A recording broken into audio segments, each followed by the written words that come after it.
What's going on, y'all? Thanks for checking in with Cali. Please like, subscribe if you haven't already. So, the Clippers have been winning a little bit lately. I'm not going to get too high, not going to get too low, going to keep it pretty simple. And it's good news for them because they need to be on an uprise because the playoff picture is getting tight, and it has been tight for a while. And they're right in the mix of it. They're in the 8th seed. They're in a game and a half out of the 6th seed.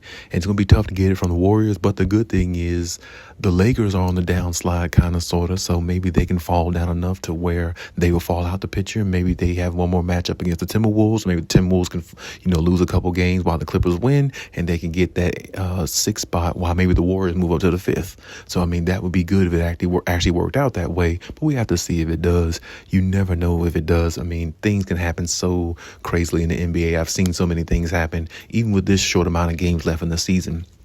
But the good thing is you saw Norman Powell come back, to add to their offense and give their offense a little bit more validity. He didn't have a great game by his standards, but he contributed. Being out there is a contribution, and Kawhi is looking like his footing is getting under him again, and he's getting healthy to where he needs to be. In 27 minutes, he scored 23 points. So, that's very, very great production. About the best production you can get. James Harden put up 31 points. Even though it's against the Hornets, they're supposed to beat them, but still, that's my point. You got to beat the teams you're supposed to beat. You're not supposed to lag at any point. They've been losing the teams that they were supposed to beat throughout the season with and without Kawhi, and it just came back to hurt them up to this point because now they're on the outside looking in at the playoff picture, and falling in the play-in tournament really is not where they want to be, but that's where they are currently. So we have to understand that's where they are, and we have to, kind of work from that, even though it's going to be an uphill climb, like from here specifically. But I still think there's time for them to make a good little run.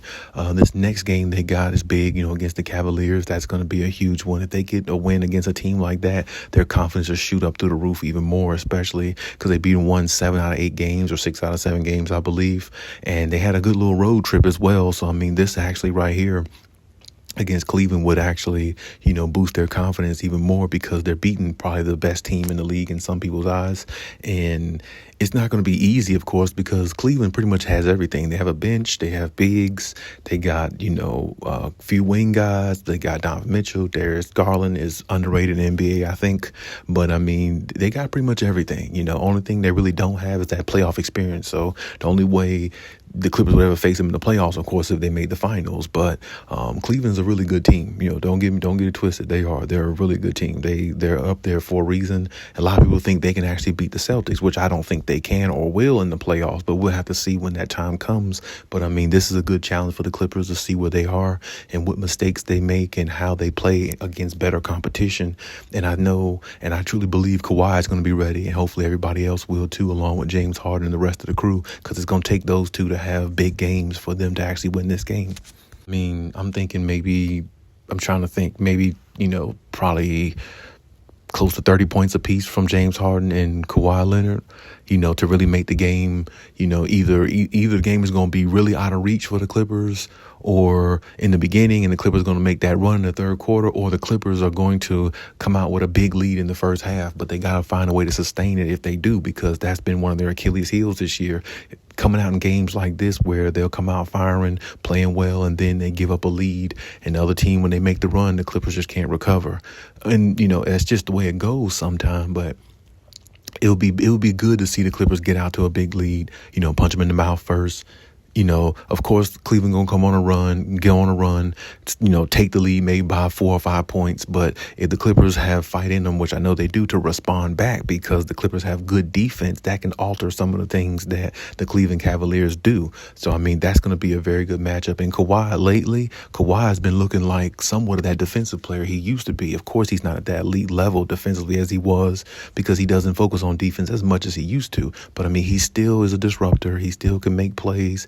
He's still a playmaker on both ends of the floor. As I said before many times, not many players in the league have Kawhi's bag. So the fact that he's still showing signs of that at this stage of his career and still can go out there and shoot efficiently, drop points anytime he wants to, turn around, fade away, spin move, barbecue chicken, whoever's guarding him, and it's just that easy for him. It doesn't really matter because he's just on that elite level. He's still a top 5 player to me, regardless of what anybody says, because when he's right, I'm not taking too many players over him. Me personally, I wouldn't take any player over over him, because no player in the NBA, superstar or not, has his bag.